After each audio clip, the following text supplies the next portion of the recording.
and moving quickly to execute the plans we had put in place to respond to every constituency, including and contingency, including the rapid collapse we're seeing now.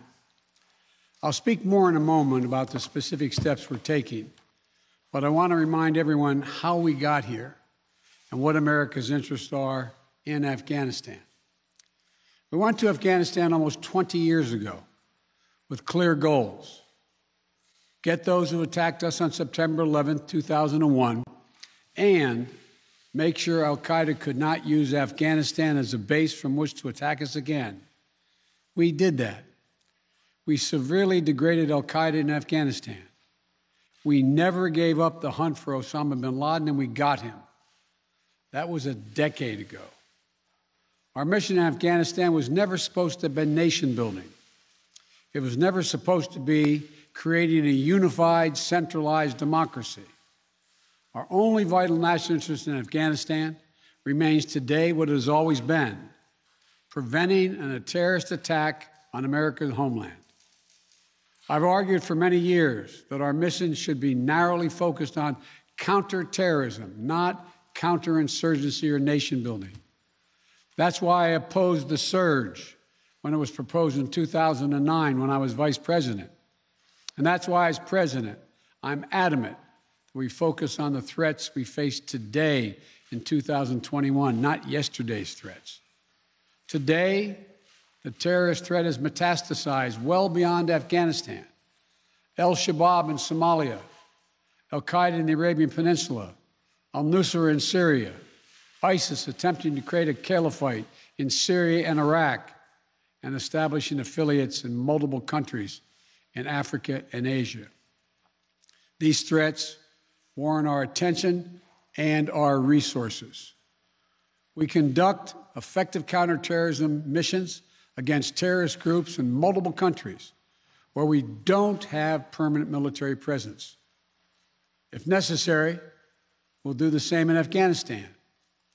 We've developed counterterrorism over-the-horizon capability that will allow us to keep our eyes firmly fixed on the direct threats to the United States in the region and act quickly and decisively if needed. When I came into office, I inherited a deal that President Trump negotiated with the Taliban. Under his agreement, U.S. forces would be out of Afghanistan by May 1, 2021, just a little over 3 months after I took office. U.S. forces had already drawn down during the Trump administration from roughly 15,500 American forces to 2,500 troops in country. And the Taliban was at its strongest militarily since 2001. The choice I had to make as your president was either to follow through on that agreement or be prepared to go back to fighting the Taliban in the middle of the spring fighting season. There would have been no ceasefire after May 1. There was no agreement protecting our forces after May 1. There was no status quo of stability without American casualties after May 1. There was only the cold reality of either following through on the agreement to withdraw our forces or escalating the conflict and sending thousands more American troops back into combat in Afghanistan, lurching into the third decade of conflict. I stand squarely behind my decision. After 20 years, I've learned the hard way that there was never a good time to withdraw U.S. forces. That's why we're still there. We were clear-eyed about the risks. We planned for every contingency, but I always promised the American people that I would be straight with you.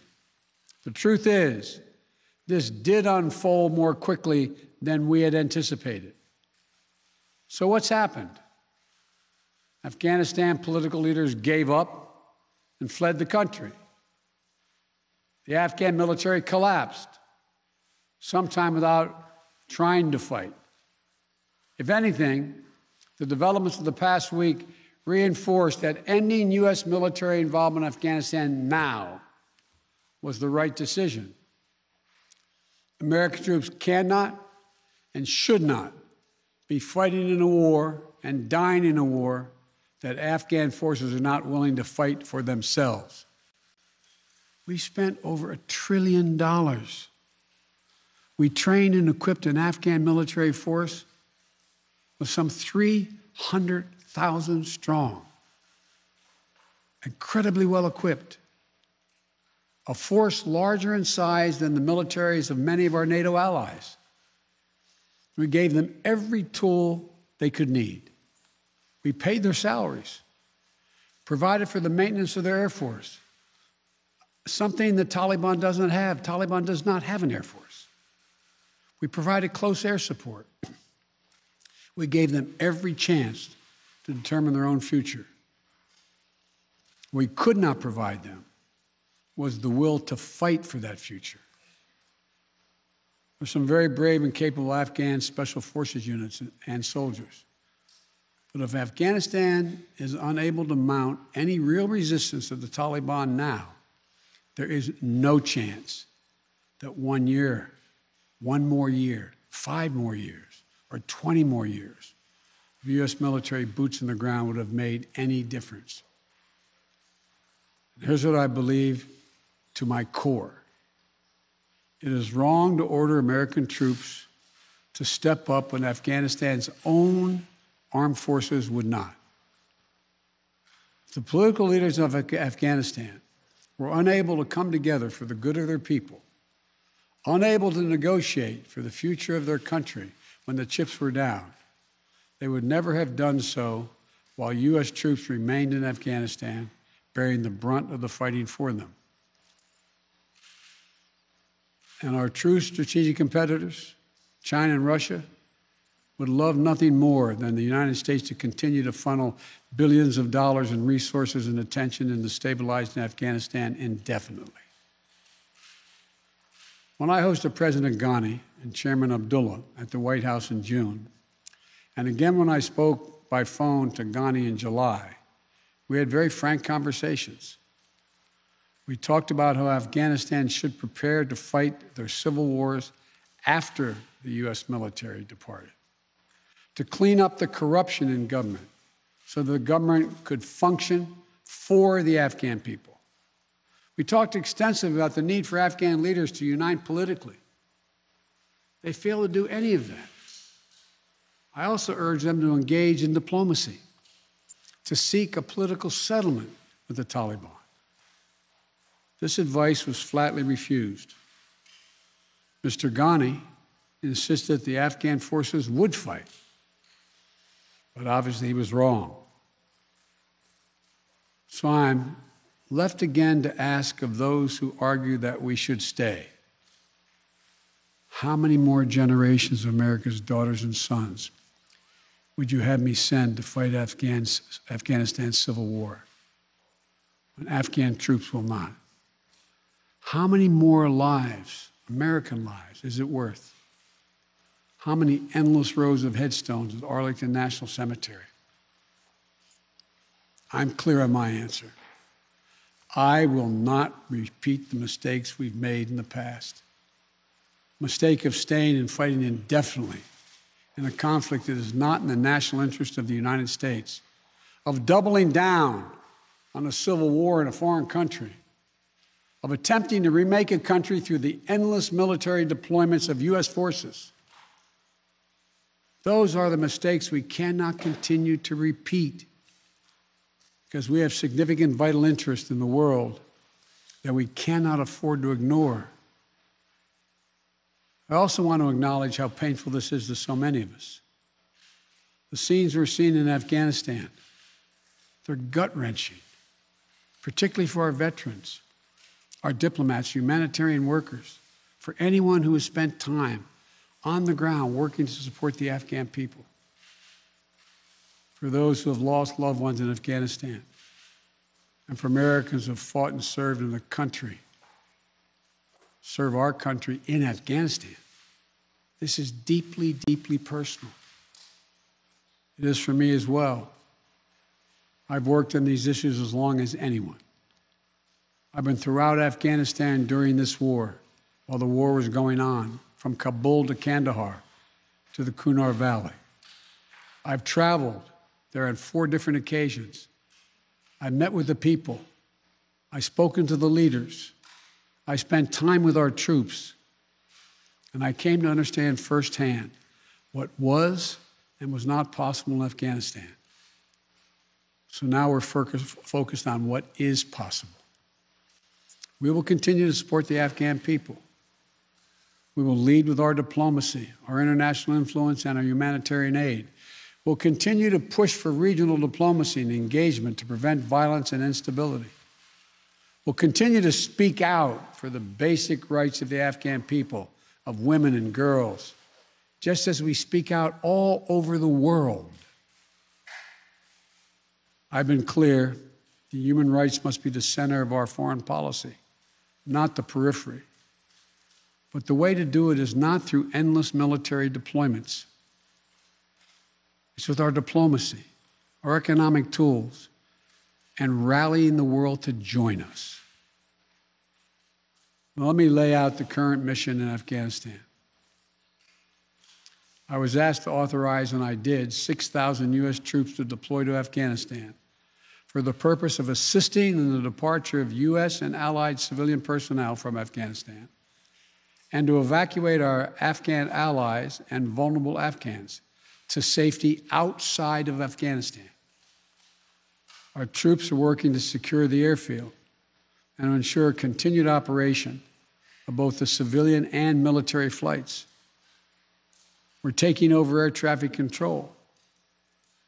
We have safely shut down our embassy and transferred our diplomats.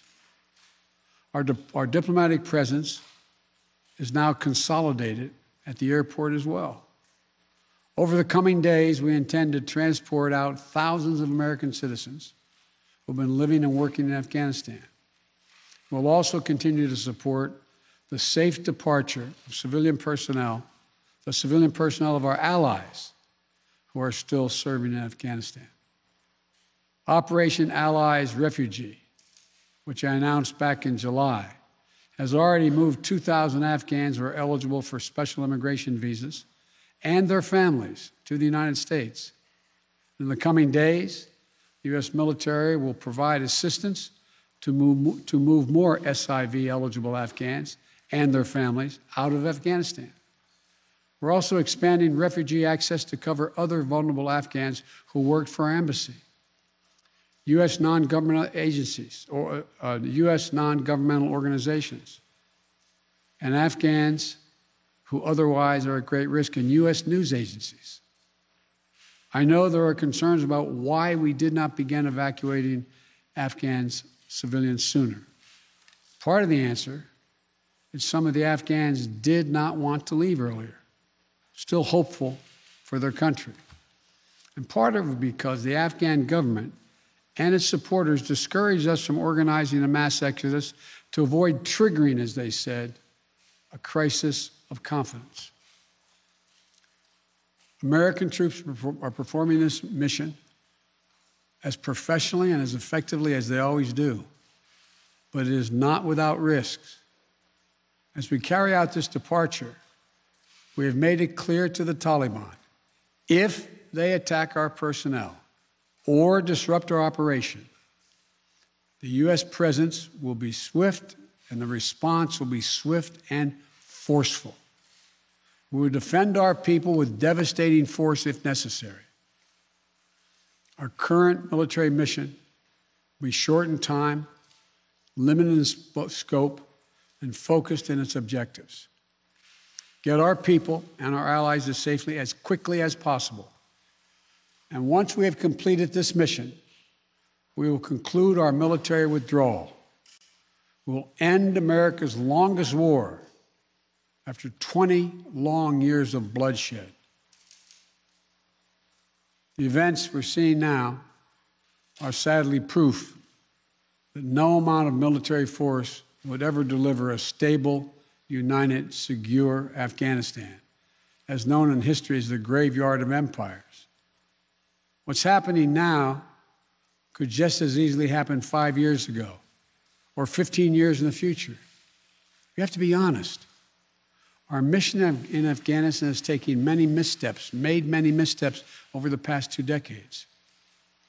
I'm now the 4th American president to preside over war in Afghanistan. 2 Democrats and 2 Republicans. I will not pass this responsibility on to a 5th president. I will not mislead the American people by claiming that just a little more time in Afghanistan will make all the difference. Nor will I shrink from my share of responsibility for where we are today and how we must move forward from here. I am President of the United States of America, and the buck stops with me. I'm deeply saddened by the facts we now face, but I do not regret my decision to end America's warfighting in Afghanistan and maintain a laser focus on our counterterrorism missions there and other parts of the world. Our mission to degrade the terrorist threat of al-Qaeda in Afghanistan and kill Osama bin Laden was a success. Our decades-long effort to overcome centuries of history and permanently change and remake Afghanistan was not, and I wrote and believed it never could be. I cannot and will not ask our troops to fight on endlessly in another country's civil war, taking casualties, suffering life-shattering injuries, leaving families broken by grief and loss. This is not in our national security interest. It is not what the American people want. It is not what our troops, who have sacrificed so much over the past 2 decades, deserve. I made a commitment to the American people when I ran for president that I would bring America's military involvement in Afghanistan to an end.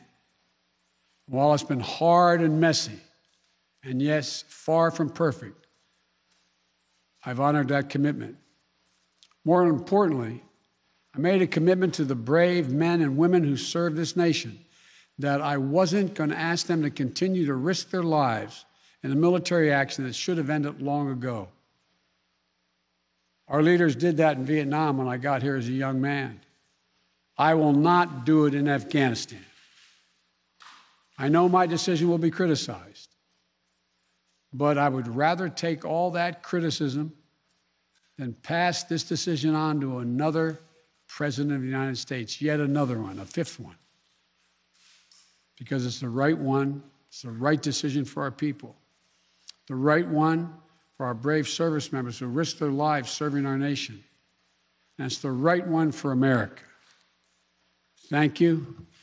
May God protect our troops, our diplomats, and all brave Americans serving in harm's way.